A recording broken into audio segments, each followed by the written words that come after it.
Good afternoon. I am sorry we're starting a minute late. We just had to accommodate Wester Worry on a quick accommodation here. I think we're ready to go now.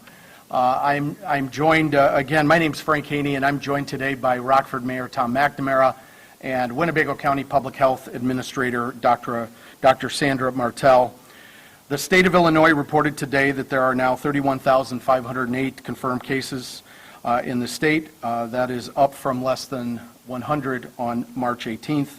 Across the United States, the CDC is reporting today that there's 761,000 plus cases, and that is up from 9,400 cases on March 18th. There is an analogy that I guess a conceptual analogy I want to draw here is that, you know, back at the end of March, on March 29th, we had 2,400 plus individuals who had passed away from COVID-19. And today we are up over 40,000, the equivalent of some of our larger, it is the equivalent of some of our larger Major League Baseball stadiums. And so at a time when we're talking about a bunch of serious things on the public health side, and we're talking about very serious things on the financial side, on the economy side, personally, and with our small businesses, that we keep in mind that a lot of people have lost their lives because of the COVID-19 pandemic. There is, of course, good news locally and across the country. We see globally there's 639,000 people have fully recovered from COVID-19. There's 71,000 plus in the United States reported by the CDC. By the way, there's an excellent report out I would ask you to take a look at. The McKinsey report talks in great detail about public health research and also economic research related to the COVID-19 pandemic. There's some things that I believe are true that I just wanted to over to Dr. Martell. There's a lot of discussion going on about next steps. What does May and June look like in our community and in our state and in the Midwest? There's a lot of discussion around business opening up. There's a lot of discussion around the progress we're making on testing and a number of things.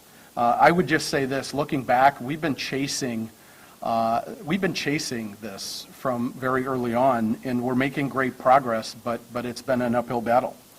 I remember right before that we had the state in Washington shut down, advise us to shut down. We had some large corporations taking proactive measures. It was actually the private sector who was aggressive and proactive, even before government was, if I recall those early days in March. Testing, we're catching up on testing as a county, and I want to thank Dr. Martell, the Emergency Operations Center, for their progress and a lot of work on that, with good stuff ahead on that front. We are learning in real time from other countries and other places around the United States. We will also learn more as more testing occurs. The strategy needs to change from time to time. We remember there was a time where the CDC advised against homemade masks. They changed their strategy based on how things were going, and now they advise and suggest that we do, when we go into public, not only practice social distancing, but that we wear a homemade mask. When you wear a mask, you protect me. When I wear a mask, I protect you. I want to recap this. It's important as people get restless and the weather is good, and there's a lot of discussion about what the next month looks like. Unfortunately, drastic and disruptive action really did need to be taken in March by the state. It saved lives. Although inaction would have been worse, it did in fact hurt business and local business. But business would have been hurt far worse if no action would have been taken. The pandemic is a global one. It is not a local pandemic.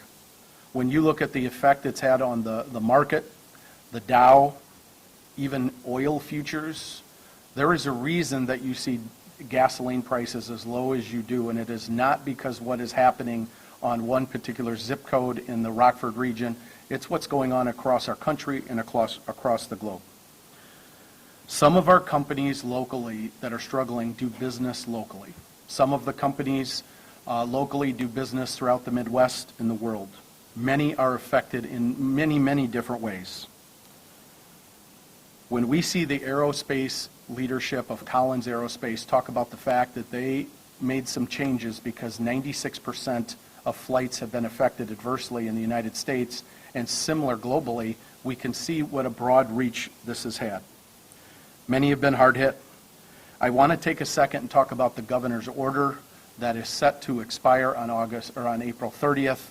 Although I anticipate future direction, I would say this, and I've said it now a couple of times, it's been a topic of conversation. There is some inequity, perhaps, between large box stores and some small businesses. We've seen that as a good example with the Charles Street Shoe Shop example. We see, and I'm personally frustrated, that many of our box stores that are serving our community were literally jammed packed with cars all weekend. If you get to a place at a time when we're trying to slow the spread of COVID-19, and slowing the spread of COVID-19 helps us get where we all want to be in our community faster, when you get to a place that where it might be impossible to practice social distancing, I would encourage you to continue to come back the next day so that we avoid issues in the future. I know that it caused some consternation and I took some grief for it, but I did believe that I was telling the truth based on everything I hear from experts, with Dr. Martell, with folks at the state and national level, when I said that this likely will not end on May 1st. We are going to be talking in some way, shape, or form about social distancing and applications of social distancing for the rest of 2020. If this were a baseball game, we would be in the second or third inning, not the eighth or ninth. That does not mean things will not evolve and change in the coming months. However, it does mean terms like social distancing are going to be with us again through the rest of the year. I want to talk quickly about local officials' communication with the governor's office around thoughts and what's next. I want to thank Mayor McNamara for his letter to the governor where he shared his thoughts about ways to help small business in the near future. I thought it was thoughtful. We also had a group of mayors that sent a similar letter to the governor talking about and addressing concerns around small business. And I think at the end of the day that there is alignment around a really important thing, is that we want to work to a point of getting small business open in a manner that is safe, not before that, but only when we can safely do so. And I want to thank them for weighing in. Everybody wants to see us get to the end game of being back to normal as fast as possible. I do want to address, though, some conversations in our community that I think we have to face together and with different levels of government at the same time. We can make mistakes by going too fast. We could probably even make mistakes in going too slow. We do need to look at this. We cannot just have a business-centric solution in the near future or just a public health-centric solution. We did see the president, when we talk about what's next, defer to the governors at the state level throughout the country. So when you look at who could make decisions about what's next, about how we open back up our community and our country, it's not going to come from the national level because that's been deferred to the state level.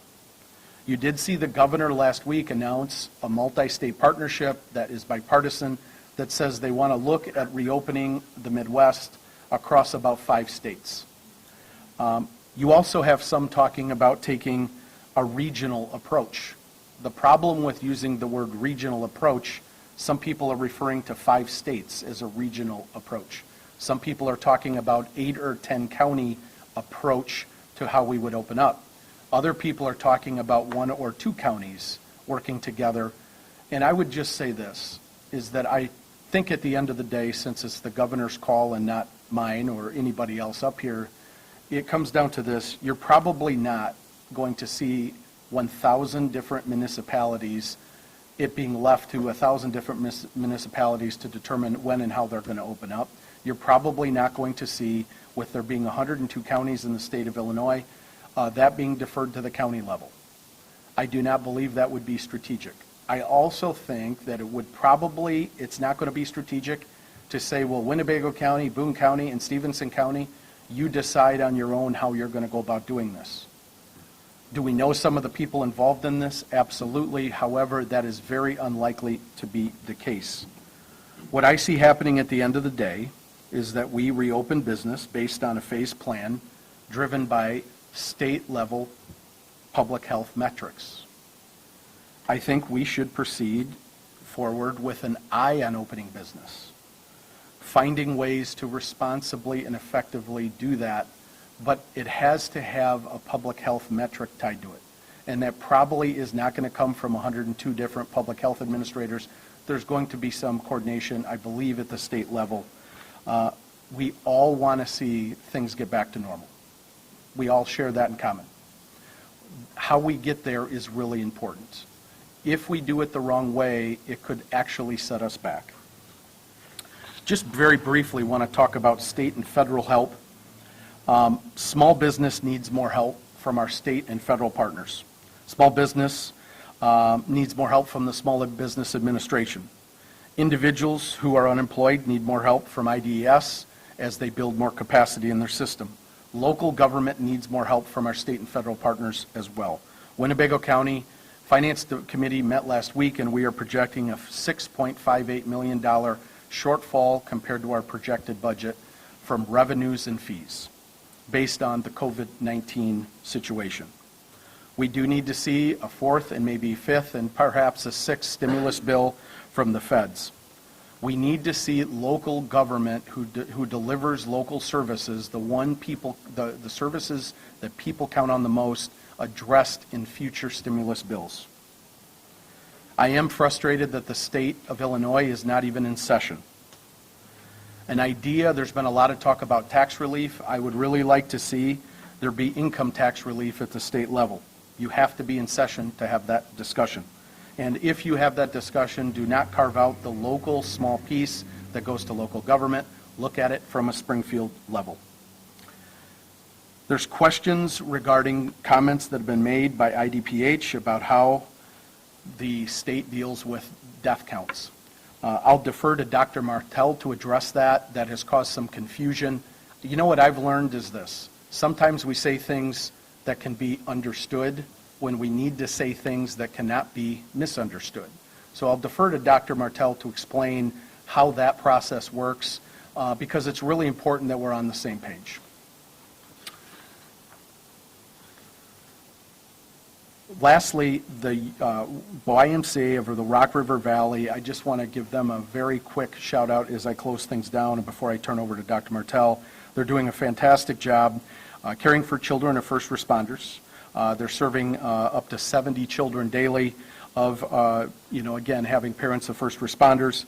They're delivering 5,000 meals a week to 11 different sites, and I want to thank them as one of many organizations in our community doing a fantastic job during tough times.